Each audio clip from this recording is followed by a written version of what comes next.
It started like any other Friday night. Dinner with a few of her co-workers, laughter, and a little too much wine. I joined reluctantly, mostly because she insisted. "Come on, it'll be fun," she said that morning with a teasing smile. I knew her office crowd, loud, flirty, always pushing boundaries after a few drinks. But I went along hoping to show support. We got to the restaurant around 7 and the jokes started flowing fast. Her friends were already tipsy, her boss trying too hard to be funny, and my wife Emma was glowing under all the attention. I didn't mind at first. I'd always been proud of her confidence. But by dessert, I could feel the tension in the air, the kind of buzz that only comes when people forget their limits. It happened suddenly, almost like a cruel prank by fate. One of her friends, a loud-mouthed guy named Rick, joked about relationships, comparing exes and current partners. "Emma, who was better, your husband or that gym guy you used to date?" he teased, half laughing, half drunk. I expected her to roll her eyes or shut him down. Instead, she grinned, looked straight at me, and said, "Well, let's just say my ex was bigger." The table exploded with laughter. Some laughed awkwardly, others looked away, uncomfortable. My heart sank. Her tone was playful, but the words hit like a dagger. She just humiliated me in public, in front of her boss, her friends, and even a few people I barely knew. I felt the blood rush to my face. For a moment, I thought about leaving, but then something inside me, the part that had tolerated years of little digs, subtle disrespect, and harmless jokes finally snapped. I smiled calm and cold, and said, "You're right. He was bigger. That's why he couldn't stay. Too much ego, not enough depth." The laughter stopped. Her smile froze. The table went dead silent. Rick choked on his drink. Her boss looked like he wanted to disappear. I leaned back, still smiling, and added, "And I guess that's why you ended up with me. I had enough patience to handle your immaturity." Then I raised my glass and said, "To small things, they last longer." Her face turned pale. She tried to laugh it off, mumbling something about just joking, but the damage was done. The room's mood had shifted entirely.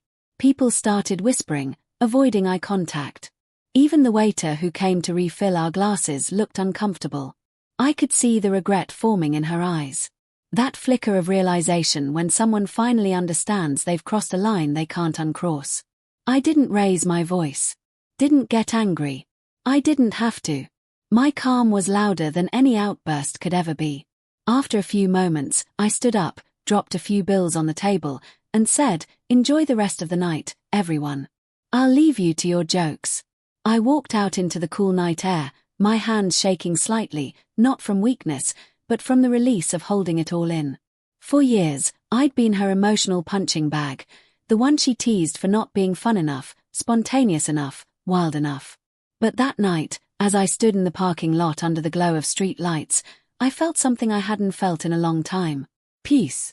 I got in my car, drove home, and packed a small bag. When she came stumbling, later, her eyes red and her voice trembling, I was already at the door. "You're really leaving over a joke?" she asked, her voice cracking. I looked at her and said softly, "No, I'm leaving because it wasn't a joke. It was the truth you finally said out loud." She started to cry then, reaching out, begging me to talk. "You're overreacting. Please." It was stupid. I shook my head. "No, Emma. It was honest. You showed everyone exactly how little respect you have for me. And I can't stay married to someone who thinks my worth is measured by a punchline." I walked past her, leaving the house that had once been a home, but had turned into a stage for her performances. She followed me out onto the porch, shouting, crying, trying to pull me back. I didn't even look back. I just got into my car and drove away. 2 weeks later, I filed for divorce. She called, she texted, she even showed up at my office once. Tears, apologies, promises. But something in me had already shut off. Once respect dies, love doesn't survive for long. I focused on myself, started going to the gym, took on a new job, and eventually moved into a small apartment that felt more like home than the big hollow house we'd shared. Her friends reached out a few times, saying she wasn't the same, that she'd been quiet, withdrawn, full of regret. I didn't respond. She'd made her joke.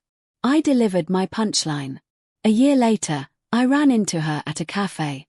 She looked different, tired, older somehow. She gave me a sad smile and said, "You look good." I nodded.